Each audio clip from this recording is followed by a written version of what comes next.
Good morning, everybody. My name is Ben Woodhams, and I'm the Managing Director of Knight Frank Kenya. Welcome to the launch of Knight Frank's 16th edition of the Wealth Report, an annual publication by Knight Frank's global research teams.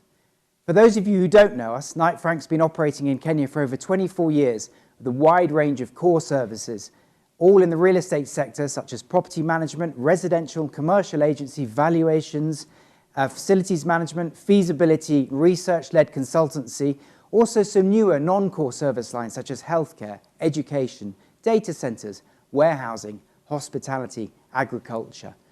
So the programme today, we're going to start with a presentation of the Wealth Report by Andrew Shirley, the report's editor, who's here in person in Kenya. We're very lucky to have him.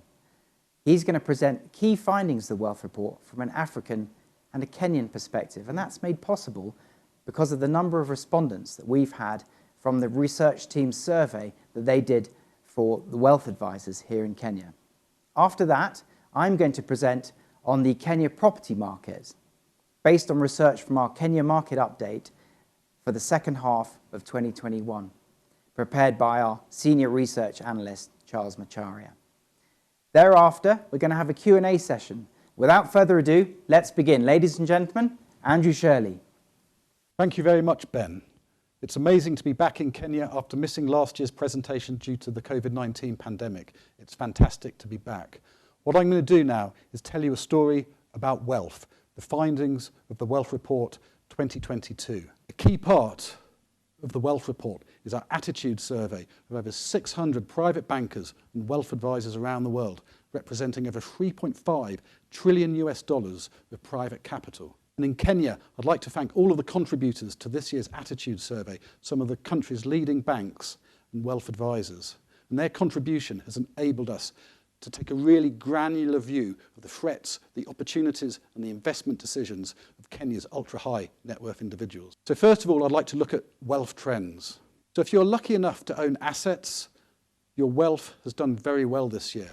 According to our global wealth sizing survey, the number of ultra-high net worth individuals, those individuals worth more than $30 million or more around the world, increased by almost 10% last year. So let's look at how those patterns played out around the world. So we can see that the largest amount of wealth growth was in North America and Asia. But what about Africa? What happened in Africa?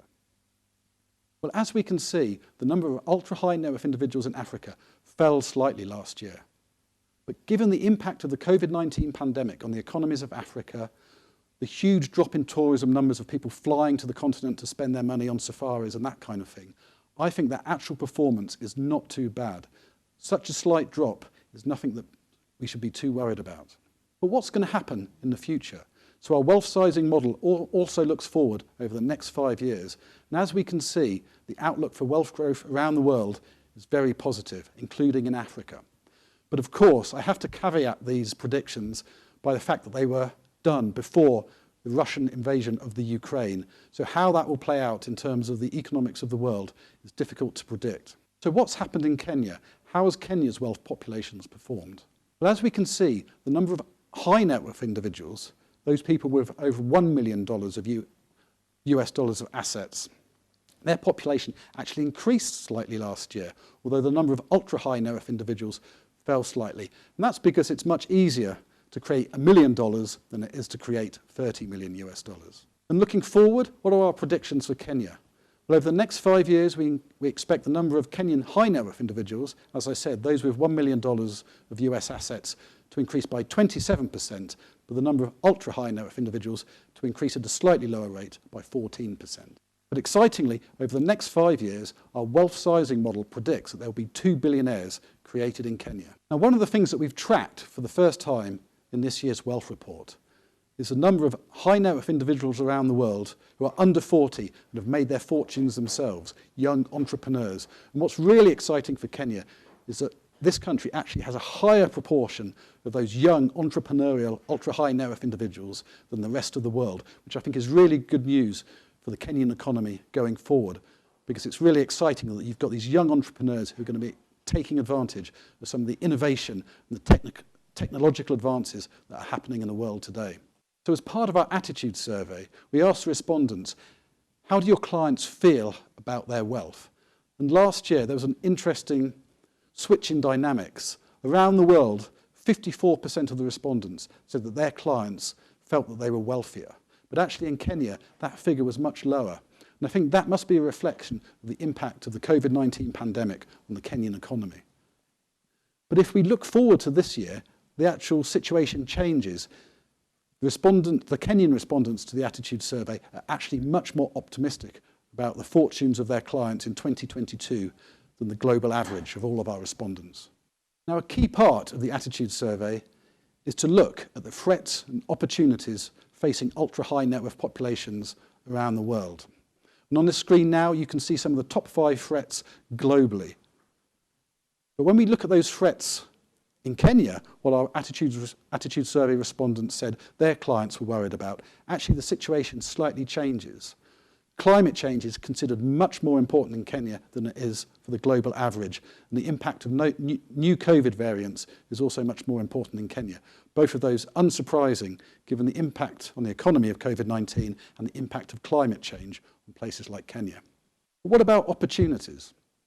What's really interesting is that the leading opportunity is the same in Kenya as it is on a global basis, according to our attitude survey. Technological and digital adoption is listed right up there at the top as a big advantage, a big opportunity for wealthy entrepreneurs to take advantage of. And that's not surprising, given how we're all talking about Bitcoin, blockchains, and the COVID-19 pandemic has only accelerated those trends. We are spending much more of our lives online in digital worlds and in metaverses. In the attitude survey, we also look about our clients' future intentions, where they plan to live, where they plan to move to. And interestingly, almost 30% of Kenyan high net worth individuals are planning at some point to apply for a second passport or to move residence. That's slightly higher than the global average.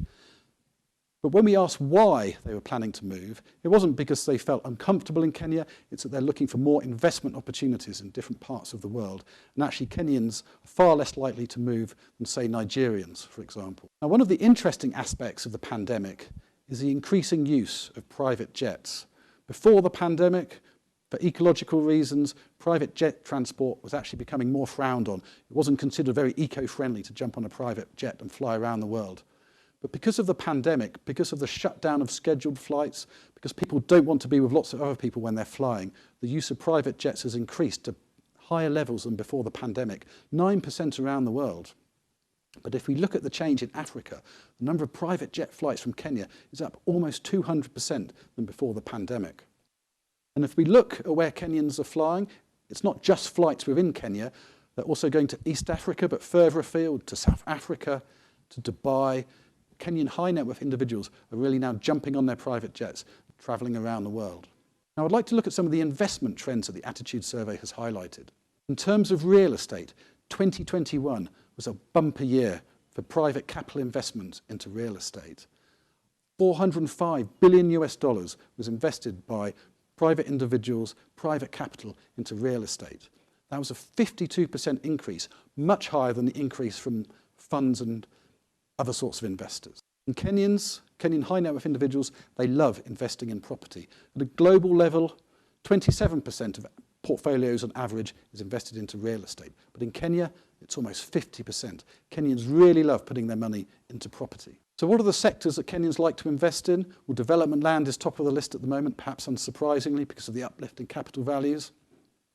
But if we look at the sectors where Kenyans are becoming more interested in investing, it's really interesting. We can see healthcare, we can see retirement. These are coming to the top of their lists of sectors that they want to invest in. Perhaps unsurprising because you're starting to see more yield potential from retirement and healthcare housing. Now, where do Kenyans invest their money in real estate? Well, globally, almost a third of high net worth individuals have their portfolios overseas. But actually, Kenyans prefer to keep more of their money at home. Only 19% of their portfolios invested outside Kenya. But this is changing slightly. The diversification opportunities that overseas investment opportunities offer is starting to become realised by Kenyan high net worth individuals. They're looking to places like the UK, Australia, the Middle East. Their portfolios are widening. Now, of course, investment isn't just into real estate. And as I said earlier in my presentation, people are looking more at these technological asset classes. And globally, According to the Attitude Survey, 18% of high net worth individuals have invested in some kind of crypto asset, some kind of digital currency like Bitcoin or Ether. The figure is slightly lower in Kenya, only 13%, but it's still not niche. It is a growing investment sector and something that I expect will continue. However, there is still skepticism about some of these digital asset classes. Almost 50% of global high net worth individuals don't invest in crypto as an investment because they don't really believe in it. They don't really understand it. Kenyans are even more skeptical. Almost 70% don't believe in crypto investments, but that will change, I am sure. Now I'd like to talk a little bit about where our wealthy clients live, where their homes are, how the value of those homes is performing. A key part of the Wealth Report is our Prime International Residential Index, which tracks the performance of 100 key luxury residential markets around the world. And as this chart shows, the performance of these luxury places to live was incredible last year. It was the strongest performance since we started the Prime International Residential Index over 10 years ago. On average, the value of luxury homes rose by 8.4% last year. But when you look at the top 5 performers in our index, you can see the growth is staggering. Dubai, for example, really bounced back last year. Moscow was the second highest performing market last year, and of course that may well change for 2022, given the current crisis between Russia and Ukraine. But how did Nairobi perform? Well, after a couple of years of negative growth, Nairobi has also started to bounce back. Not to the extent of Dubai for sure, but actually we saw strong growth in the Nairobi luxury residential market last year as people started to make plans after the COVID-19 pandemic, put everything on hold. The reorganisation of the Kenyan land registry started to happen, so the market has now got some more liquidity and prices are going up. Now, another really interesting statistic that we use in the Wealth Report each year is how many square metres of prime luxury property around the world does $1 million buy. And as you can see, if you're buying in Kenya, your $1 million goes a very long way. If you go right to the top of our Piri Pagoda, as we like to call it, you can buy basically a broom cupboard in Monaco. But it just really shows how far your money goes and how much value prime real estate in Kenya offers. Now finally, I'd like to talk about passions, things that our clients love spending their money on. Not their homes, not their real estate investments, but the things that make them happy. Things like cars, things like art, maybe even wine, whiskey, watches. Now to track the value of those asset classes, we created the Knight Frank Luxury Investment Index that follows the value of 10 of these different asset classes. Now last year, if you collected wine or you collected watches, it was a very good year for you. Both of those asset classes increased on average by 16% last year, so really strong performance as high net worth individuals spent money on the things that they love to own. What's happened over the past 10 years? Well, as we can see, a slightly different picture. Cars and rare whiskey have been the strongest performers over the past 10 years. What kind of things are people spending their money on? Well, these are some of the traditional asset classes. Cars, diamonds, art, watches. And you can see the staggering amounts of money that people are prepared to spend on these things that they love to own. But there's a new class of assets emerging, things that perhaps 10 years ago people would never even have thought of spending their money on. Look at that, for example, a pair of trainers owned by the basketball player Michael Jordan. Someone loved those enough to spend $1.5 million on a pair of trainers. And I think that kind of reflects wealth now, the fact that wealth is becoming younger. These younger ultra-high net worth individuals like to spend their money on things that are different. They're not perhaps interested in traditional art, but they really resonate with things like sneakers, crypto art, even Pokemon cards. These are the things that they want to spend their money on. Now, of course, we can't talk about investments of passion without talking about non-fungible tokens, these NFTs, crypto art, art that's held on the blockchain, art that you can't even hang on your wall necessarily. This work of art by an artist called Beeple sold for $69 million last year and really kicked off this crypto art, this NFT trend. Last year, $25 billion was spent on NFTs, this crypto art, this art you can't even hang on your wall. And 6% of Kenyan high net worth individuals, according to our attitude survey, actually invested in in an NFT. So while it's not a huge share of the market in Kenya, it is growing, and I think that market will gain momentum. And NFTs can be really used in interesting ways. It doesn't just have to be a picture, for example. The Kenyan marathon runner, Eliud Kipchoge, for example, he released a series of NFTs celebrating some of his record-breaking achievements. And people were prepared to spend 4 million Kenyan shillings on a clip of Eliud breaking those records. So there's really interesting ways that you can actually create NFTs. Other Kenyan artists, for example, this photographer, are selling their work as NFTs, as these original works of art held on a blockchain. So the market is developing really fast in Kenya, and it's really exciting to see how Kenya's artists are taking advantage of the NFT opportunity.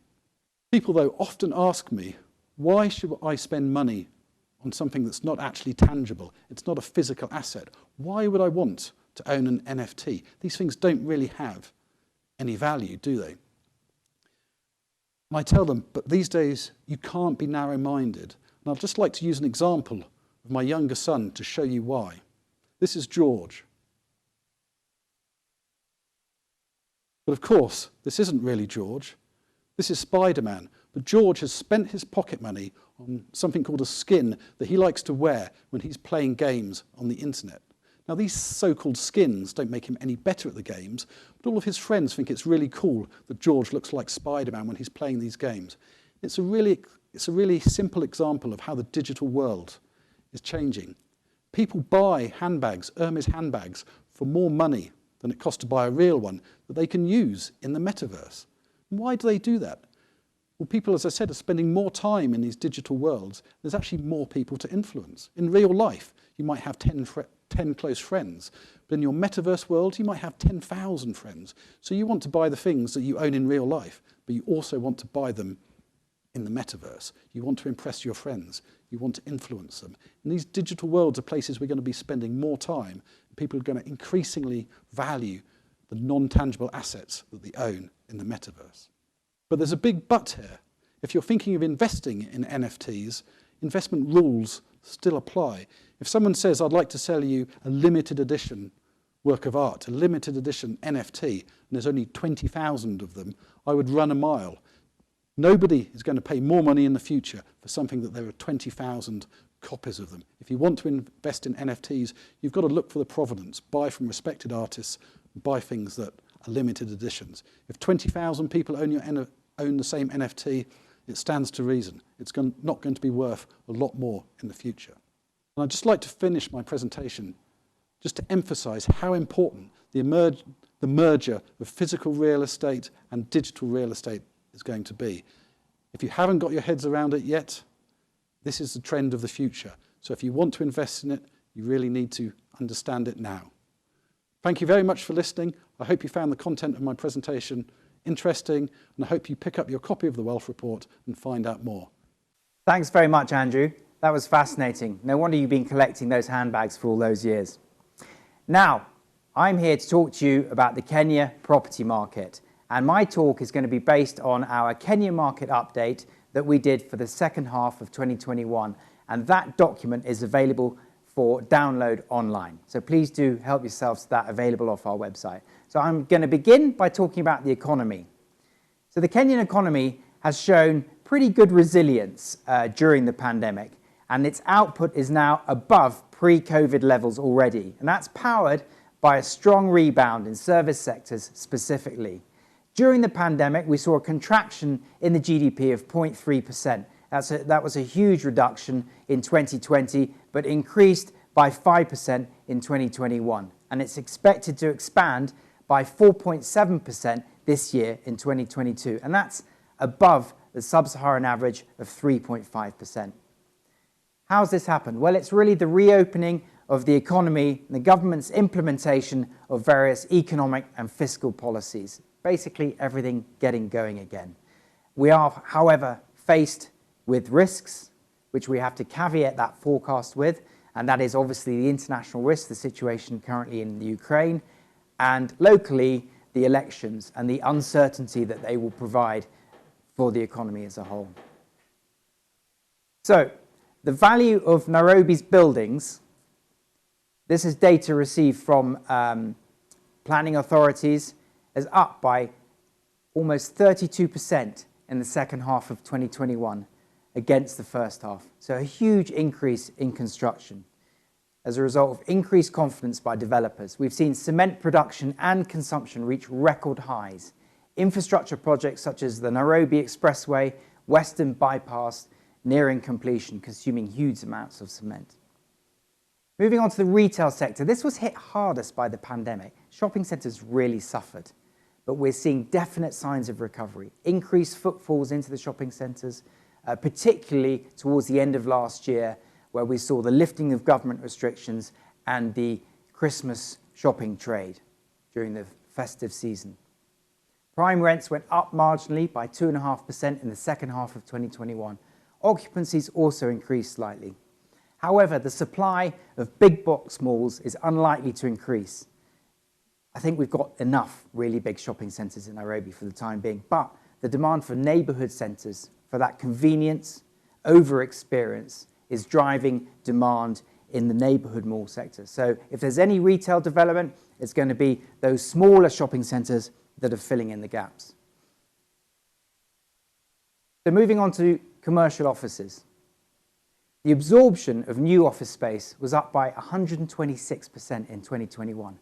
A huge amount, but really because in 2020 it had slowed down tremendously. Prime office rents rose by 7% in 2021 as demand increased post-COVID, especially from serviced offices. Now, the serviced office story is an interesting one. Leases in Kenya for office space typically over 5 years long. So if everybody's suddenly working from home, the sector isn't hit particularly rapidly because you have an obligation to pay your rent, you have a 5-year lease in place, you can't simply walk away from it. However, in the serviced office sector, you could do exactly that. You could simply go home, tear up your agreement, serve your 2-week notice and work from home. So the serviced office sector really suffered. Their income tanked overnight in the first quarter of 2020 when the pandemic first struck and everybody went home. Now, interestingly enough, the shoe is on the other foot and we're seeing the greatest recovery, the greatest demand for office space from that serviced office sector itself because people want that flexibility now. They want to be able to rent rooms by the hour, the day. They want to be able to rent a boardroom when they need it rather than having to have one the whole time. So serviced offices, I foresee being the boom sector in the office sector going forwards.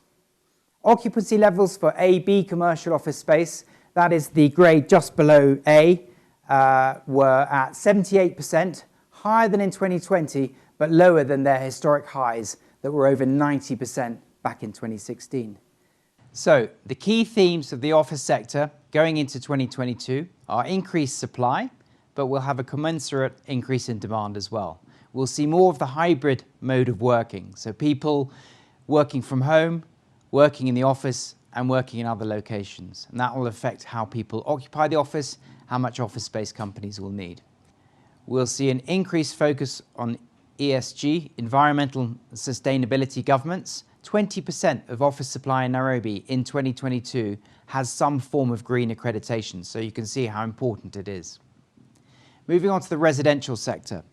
Prime sale prices increased by 2.4% in 2021, while prime rental prices dropped marginally by 1.65% in 2021, compared to a 10.25% drop in 2020. So although it's dropped in 2021, it's still indicative of a recovery because the drop was so much less than it was in the previous year. Affordable housing continues to be a key focus for both the private and public sector, being one of the 4 pillars of government. At the end of 2020, we had 2,235 units completed under that Big 4 agenda. But don't forget, we were promised 500,000 units. We have another 36,700 units under construction, but we're still a long way off the government target. ESG continues to be a major consideration for buyers. According to Knight Frank's Global Buyer Survey, 71% of African respondents indicated that energy efficiency was very important to them, compared to 42% globally. So the Kenyan respondents are much higher, and 29% of those respondents indicated that they would be willing to pay more for a greener home, indicating a shift in attitude towards the environment. Hospitality, the tourism and hotel sector, was hit the hardest during the pandemic. When we had our lockdown, we had a complete cessation of movement across the border, so we had no tourists coming into Kenya whatsoever. And of course, we had social distancing, which meant that there was no conferencing happening in Kenya either. Now, that sector continues to recover slowly as a result of the easing of those restrictions and the COVID-19 vaccination campaign. Kenya has fully vaccinated over 28% of her adult population. That's around 7.3 million adults, which is huge by African standards. Tourism arrivals are estimated to have increased from around 570,000 in 2020 to up to 870,000 in 2021. Annual occupancy levels have increased to 34% in 2021 compared to 20% in 2020. They're still low, but as you can see, we're experiencing a gradual recovery.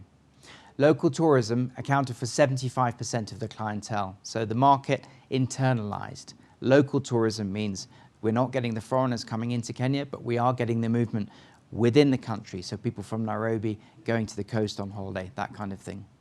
The supply pipeline in Nairobi is estimated to around 1,000 keys by 2022. So during the course of 2022, another 1,000 keys coming onto the market. That's not a huge increase, but it's indicative of the market's appreciation of a recovery.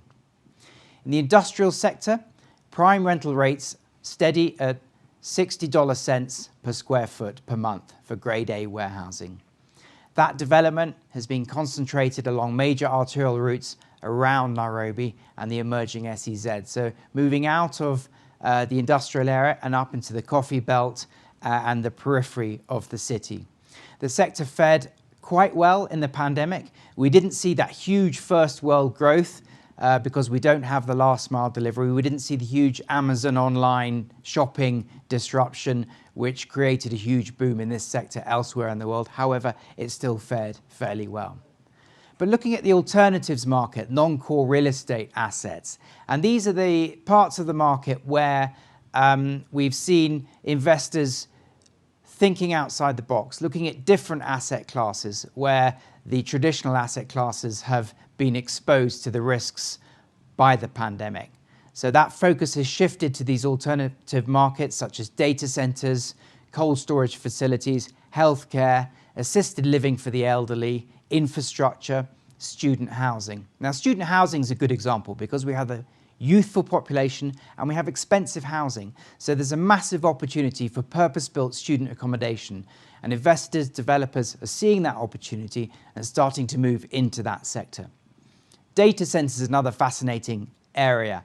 The need for business continuity, people working from home, requiring that intensive cloud computing service and increased demand for reliable, specialized ICT services.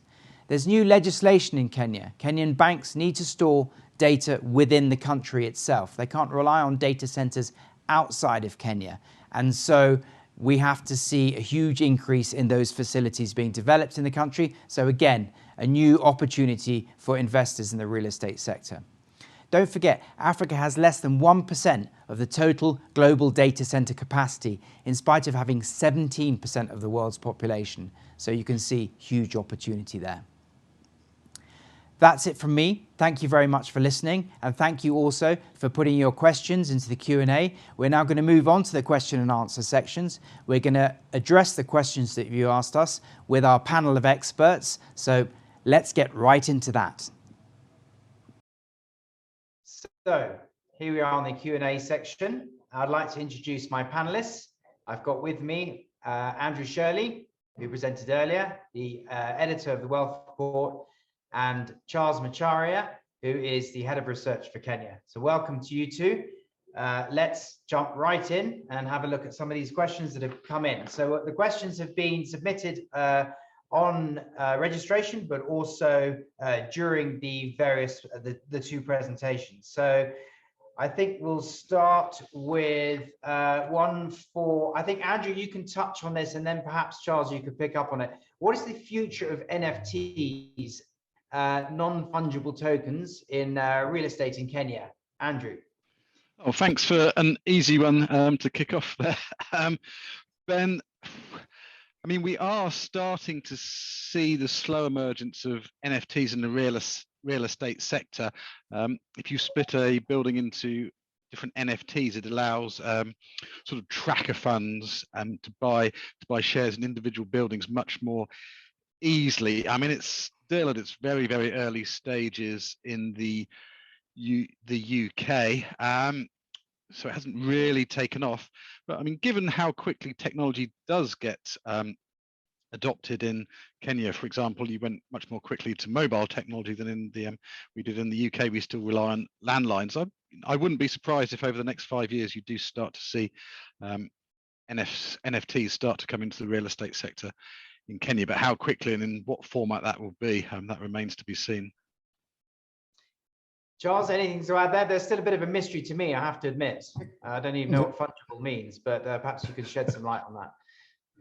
Yeah, we are still a long way off in terms of adopting technology for Kenya, because as it is currently, we are dealing with the implementation of the land management information systems. So that will take a while to implement, and maybe after that we can see more advanced technology in terms of the NFTs and the blockchains coming into play. But I still think it's at its very nascent stages, and we won't see that in the next also 5 to 10 years. Absolutely. Fine. Thank you. Another one here that's come from the audience. How is the future of the restaurant business in Kenya? I mean, Charles, I'll go to you, but I'll just have a quick go at that first. I think that, you know, obviously during lockdown, the restaurant business was affected quite badly. Now that we've opened up, I think we're starting to see considerable activity. People are going out, spending time together more. Kenyans are very sociable people. They love eating out. We love eating out. And so, you know, I think that's looking positive. Charles, anything to add to that? Yes, probably the fundamentals of the restaurant business have to be relooked at in terms of location and USP in terms of unique service. What type of unique service are you providing? Right now, granted, we are still coming out of the pandemic, but Kenyans want value for money. So it all depends on the fundamentals of the restaurant and catering business. So relooking at those models would greatly boost the recovery of the restaurant business. Great, thank you. So this one's for you, Andrew. You talked about the attitude survey in your presentation. That is the wealth advisors in Kenya giving us feedback through the survey as to what their high net worth clients are thinking. So given that we've got a lot of data that is Kenya specific, because we've had such a fantastic response to this survey, what are the most interesting findings from that attitude survey in relation to Kenya? Thanks, Ben. I found it really interesting that Kenya's high net worth population is so young and so is generally self-made, a much higher average of young high net worth individuals who've made their own money rather than inherited it in Kenya. So it's really exciting, and it's really, really positive that a lot of your wealth is being held by younger, more entrepreneurial people. So I think that was one of the key things that stood out from the many findings. I was quite also surprised that, you know, not a huge proportion, but a reasonable number of Kenyan high net worth individuals have invested in these non-fungible tokens. And we can have a quick chat about what fungible means later, if you like. Thank you, appreciate that. Young wealth in Kenya, that's good to see. And this is wealth that is self-made rather than inherited generally, Andrew? Yes, yeah, that's what we were looking at in the survey. So under 40 and self-made. Yeah. Okay. So Andrew, while I've got you, another question: what impact will the Ukraine crisis have on wealth report forecasts going forwards in the future? So that's not specifically for Kenya, but generally. Although if you could be Kenya specific, that would be great as well. Yeah, I mean, what we're seeing now, Ben, is that the impact of this crisis is starting to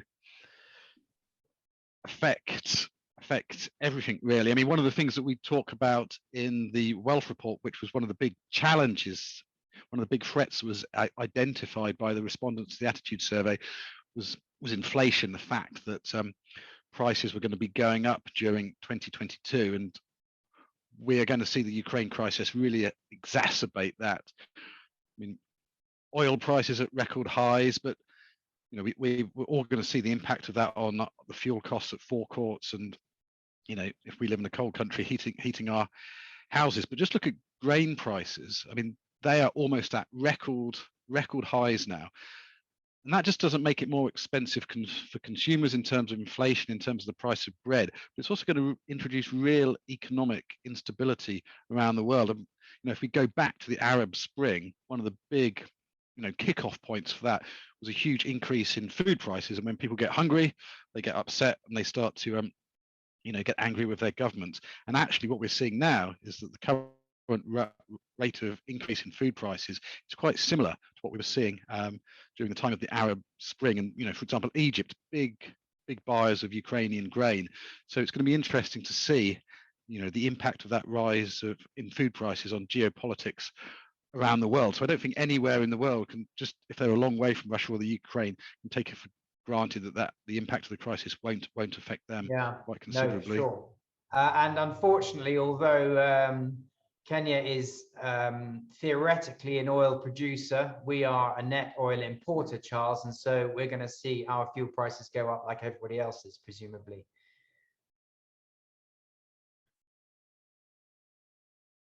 Charles, that one was for you. Oh, yes. Sorry, thanks. Yeah, definitely with the increase in the cost of living in terms of increased oil and food prices means less disposable income. So that would mean less spending in terms of funds for investing in real estate. Therefore, it has the current tensions have a ripple effect on the real estate market locally. Yeah. So yes. Okay, thank you. So another one here, you mentioned ESG in residential real estate. Are developers matching this change in attitudes? Yes, they are. Obviously, developers have to create a product that the consumers will want in any form of sales or manufacturing. And real estate is no different to that. So of course, if people want ESG in their houses, they want the houses to be greener and more environmentally sustainable, then yes, of course, developers will reflect that, and we're seeing that. And we saw from the presentation that people are prepared to pay more to have greener houses, and developers will clearly match that. Would you agree with that, Charles? Yes, both developers and investors, because most of the capital coming in terms of is coming in from the West, and various investors are adopting various ESG principles in their mode of operations. So for them, in order for them to invest in a particular project, they would require that certain ESG principles be met or be ticked off their boxes. So that will definitely create an increase in terms of the adherence to various ESG principles. Yeah, okay, fine. Thank you for that. So another one for you, Andrew. Why are you confident the wealth numbers in Kenya will rise? Well, I think it comes back to some of those statistics we talked about earlier. There's this huge level of entrepreneurial young wealth that's poised to take advantage of some of those things I discussed in my presentation. The advent of technology that's been forced upon us by COVID, the rise of digital worlds. People are doing a lot more from home now, whether that's learning, whether that's healthcare. So really exciting opportunities that these young entrepreneurs can take advantage of. But also, just if we look at Kenya's position geopolitically, its importance on the continent of Africa is rising. There's increasing tensions in South Africa. There's still tensions in North Africa. So if you're a business looking to invest in Africa, I mean, Kenya is strategically a very sensible place to invest right now. So I think we'll see more, overseas investment coming into the country, and I think that will be something that wealth creators in Kenya will be able to take advantage of as well. Sure, to capitalize on. I mean, we see certainly here at Knight Frank Kenya that Kenya is a phenomenal investment destination, relatively stable country, currency by African standards, political stability, very transparent market, fairly easy to understand legal system, transparency in terms of repatriating currency, available to earn US dollars on real estate investments, and so on and so forth. So if you're out there and you're thinking of somewhere to invest, come to Kenya. Right, after that little sales pitch, I think we've got a restaurateur in our audience, carrying on the restaurant theme. This is for you, Charles. Given the impact that COVID had on the restaurant industry, do you think eat-in dining will ever return to what it was? Or could we see more aggregator-focused solutions such as cloud kitchens, pop-up restaurants, that kind of thing? Yeah, thank you, Ben. Yes, we did see an increase, at least during the pandemic, an increased demand for cloud kitchens, definitely. But at the end of the day, we are social beings, and the going out and dining experience is ingrained in most of us. And I think that will continue, though it'll take some time for it to recover, obviously, because of the various factors. But we'll definitely see an increase in dining, definitely. Excellent, good. Good to hear. So another question on the Q&A here. As a resident of Kenya and the sub-Saharan region, during this time of economic recession, which are the investments to major in? Now, this was a question that came in before the presentation. It was one of the ones that was attached to registration. And I like to think that we addressed this in our presentations, but basically just to reinforce that point. So the core investment sectors such as offices, retail, residential are definitely seeing signs of stress. That's why we're talking about the non-core investment types such as student accommodation, data centers, healthcare, and so on and so forth. And I think that, that's where the focus seems to be coming into, capitalizing on the increased demand for data storage, the latent demand for accommodation for our young, large student population, and so on and so forth. So those are the sectors that we're looking at. Would you agree with that, Charles? Yes, also because these alternative asset classes during the pandemic showed quite a bit of resilience when it came to how they were affected. As per the presentation, the hospitality market, the retail market were hard hit, but these alternative asset classes, such as the data centers, purpose-built student accommodation, healthcare, became quite core as a result of the pandemic. So we are seeing more and more interest coming from investors who basically just want to diversify their investment. Okay, yeah, no, fair enough. Andrew, with more people working from home, are there any new considerations that you've noticed or become aware of from people wanting to purchase a home? I mean, are there aspects of home purchase that reflect this new WFH that we're seeing? Well, I mean, the big trend that we've seen in the UK is a sort of race for space. So people didn't want to be cooped up in small apartments in city centres. They wanted to, have a house with a bit of greenery where they could play in their gardens. But interestingly, we're actually seeing what we're calling the boomerang trend now. People have moved to the country, found it's a little bit boring, not quite as buzzy as the city, so they're moving back to London again. But I think it's kind of the simple stuff.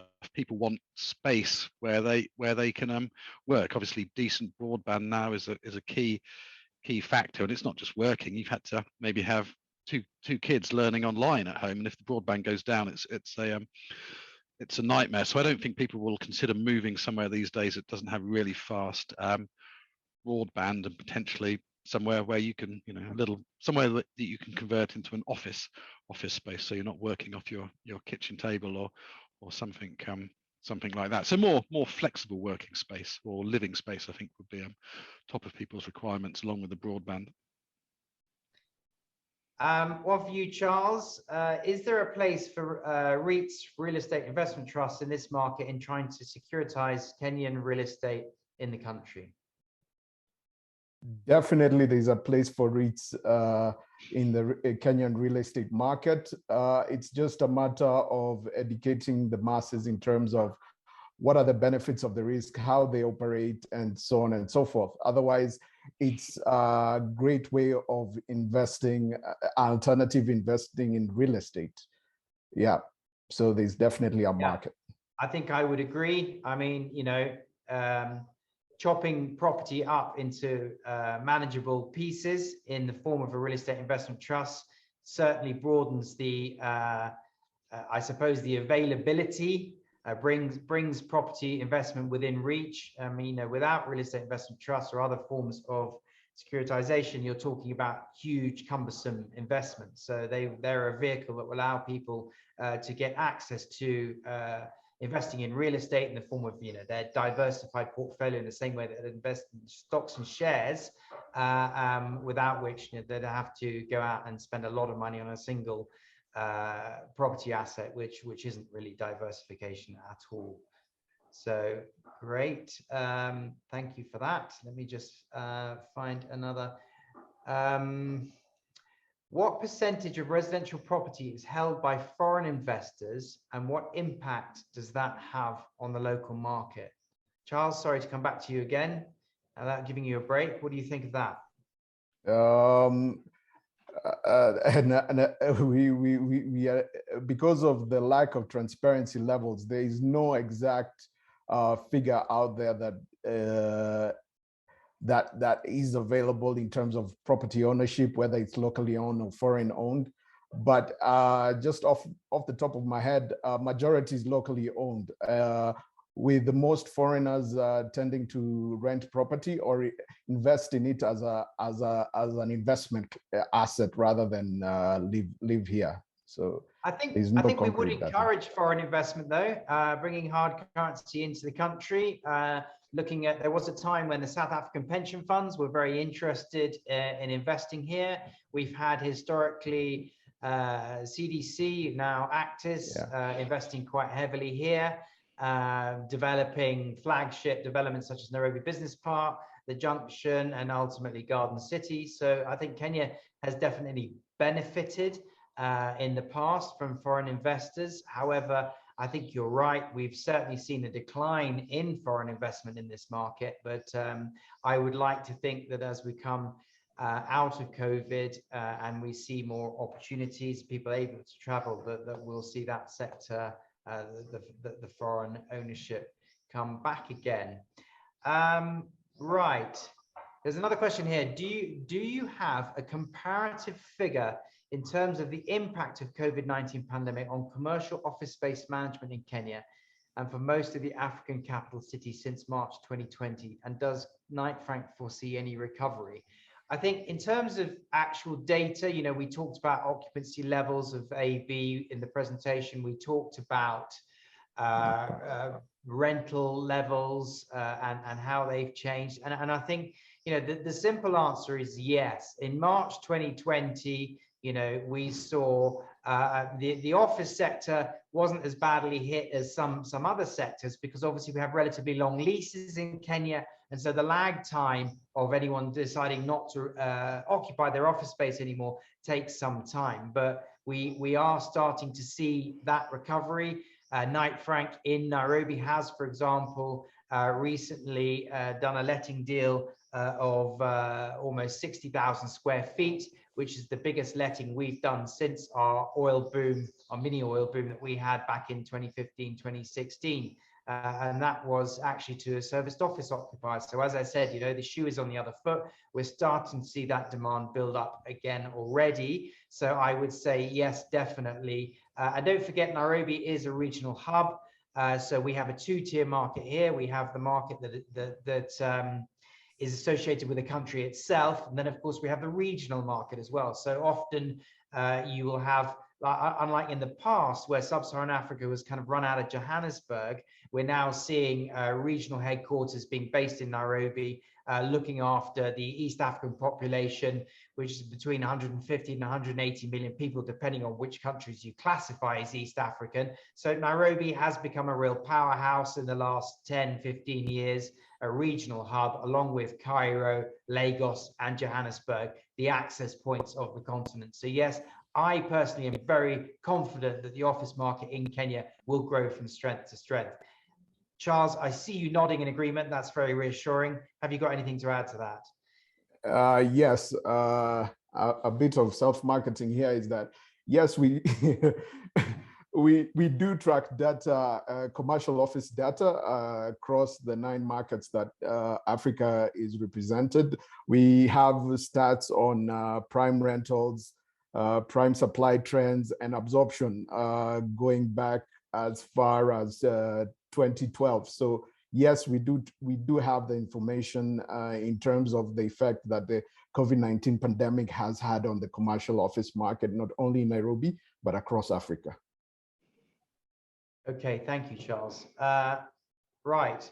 What factors are driving people to focus on ESG-related property investments? A desire for impact or an opportunity for a greater return, or other reasons? I think, Andrew, that's for you. So why are people focusing on ESG-related property investments? That might be someone buying a home that's greener, or an office occupier insisting on a greener office building with, is it because of reduced energy costs? Is it because they care about the environment? What is driving that agenda? I think mainly it's because they don't really have too much choice anymore. Every business now has to account for its carbon output. Pretty much every business now has to have a sort of ESG strategy that it has to share with shareholders and investors. So really, if you are buying an office building now, you're going to be held accountable for what you're investing in. So you don't have too much choice, but of course there is the motivation. Who's holding you accountable? Is it your shareholders, your employees, your maker? It will be your shareholders, and it will be your investors in the UK. Every company, has to say what it's doing in terms of ESG and calculate what its carbon footprint is going to be. I mean, the regulations may not be so onerous in Kenya just yet, but a lot of the companies investing, as we've discussed, will be international, and they will have to justify exactly what I think you'd be surprised, actually, Charles. You would agree with me that the ESG regulations are actually tightening up quite fast in Kenya, aren't they? Yeah. Yes. Yes, definitely in Kenya. We've had them previously in terms of even getting approvals, in terms of getting an environmental impact assessment prior to getting a development in place. That just makes sure that you're leaving a clean carbon footprint for any proposed development. We even have some regulations in place that mandate the developer to put in some form of solar heating equipment in developments. So indirectly, we've been complying with ESG on a local level, but because of this Millennium Development Goals and the whole push of various institutions of reducing the carbon footprint, it's just been accelerated it has just accelerated the entire process. I think also as major commercial property managers in Kenya, the biggest by some margin, I would add, we have to do regular energy audits of all of the commercial properties that we manage, don't we, under new legislation? Also, just to jump in again, Ben, the attitude survey did actually ask this specific questions, and one of the key reasons why people want to buy these green assets is future-proofing their portfolios, because when you come to sell your office block or your investment in the future, if it doesn't match up to these ESG requirements, it's not going to be so saleable. Its capital values certainly won't have increased, if at all. So sort of future proofing and taking the long-term view is also a very key factor why private investors are looking at the sort of ESG credentials of the buildings that they're investing in. Yeah, absolutely. Okay, I think we've probably got time for just one more question. And for those of you who haven't had your question answered, we will reach out to you and answer it directly. I'm sorry if we haven't had time to get to all of them. There have been quite a number of them coming in here. This is a general one, and I think probably as a wrapping up, actually, which is the best one to wrap up? Oh, this is quite an interesting one. Still on property, what is the best choice, buy or rent? Now, I have got fairly strong personal feelings about this, and if we're talking about residential property, I would like to see more people buying, whether that's through mortgages or otherwise, particularly at the bottom end of the ladder. I think our youthful Kenyans who are becoming wealthier in the middle class should get on that property ladder. They should participate in the growth of their city by seeing the capital value of their property investment increase as the Nairobi economy grows, rather than just have their wealth slip through their fingers in the form of paying rent. That may be a controversial opinion, but it's mine and I stand by it. Charles, what are your thoughts on that issue?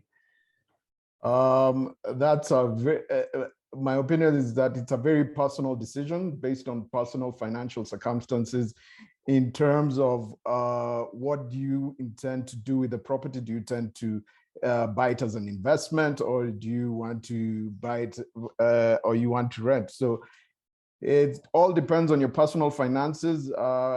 Locally, it's been out of reach for most in terms of because of the high capital prices associated with the local market. But depending on your individual circumstances, it all depends on how you are financially. Okay, fine, fair enough. So just to wrap up, Andrew, one final thought about the wealth report and the Kenyan findings. What's our takeaway from that? I think despite what we're seeing around the world, as we said in the wealth report, even before the Ukrainian crisis, we are at a tipping point in terms of digital technology, inflation, some of the threats affecting wealth creation. But I think there's still a lot to be positive about, a lot to be optimistic about, particularly in East Africa. So I think if people can take advantage of some of the opportunities on offer, the outlook is good for Kenya. Excellent, thank you. And just popped up in the chat is the link to download the wealth report if you'd like to do that. At the end of this, we're going to leave the page open for a while, so at your leisure you can go into the chat and use that link there. Now, Charles, a final thought from you about the real estate sector in Kenya. What's our takeaway from you on from that perspective? I think the key takeaway would be recovery going into the first half of 2022, carrying forward from the second half of 2021. There's various recovery across various real estate assets. So the outlook for 2022 currently is positive. Of course, caveating at that with the risks that are coming up later in the year, but the outlook is quite positive. Good. You're referring to the general elections happening in August, which generally causes investors to adopt a wait-and-see attitude, and that's in relation to strategic thinking, which does have a depressing effect on the economy. But I think you're right. We are looking at some very positive signs, particularly given that the election is coming. We're seeing investors making strategic decisions already, which is a very positive sign and a good note to end on. So thank you very much for that, Charles. That really just leaves me to make my closing remarks and thank the various people that have been involved. in this. And I'd like to first of all start by thanking my panelists, Andrew and Charles. Thank you very much for your time and your insights. It's been great having you here, having a very lively discussion. Of course, the whole Knight Frank team behind the scenes that you don't see who put this webinar on. Thank you very much to the marketing team and everyone else who is involved. I'd also like to thank our attitude survey contributors. And I think this is so important because it allows us to get decent Kenya-related data, which we can then extrapolate and talk about Kenya-specific examples in everything that we do in the Wealth Report. And it gives Kenya a much bigger profile. So that's fantastic. They were NCBA Bank, ICA Lion, NIC Securities, as well as Absa Bank Kenya, Stanbic Bank Kenya, Genghis Capital, Dry Associates, Nebo Capital, CIC Group, and Sanlam Investments East Africa. So thank you very much to all of them for providing us this data. And finally, thank you to you, our clients, for not only joining us today, but supporting us over the years as well. Without you, none of this would be possible. So a very special thank you to you. And that brings us to the end of the session. As I say, we're going to leave you now, but give you time to download the Wealth Report from the chat, and we'll see if we can put the link for the second half 2021 Kenya market update on there as well, so you could download that piece of research as well to have a look at. So thank you all very much once again. Stay safe and enjoy the rest of the working week. Goodbye.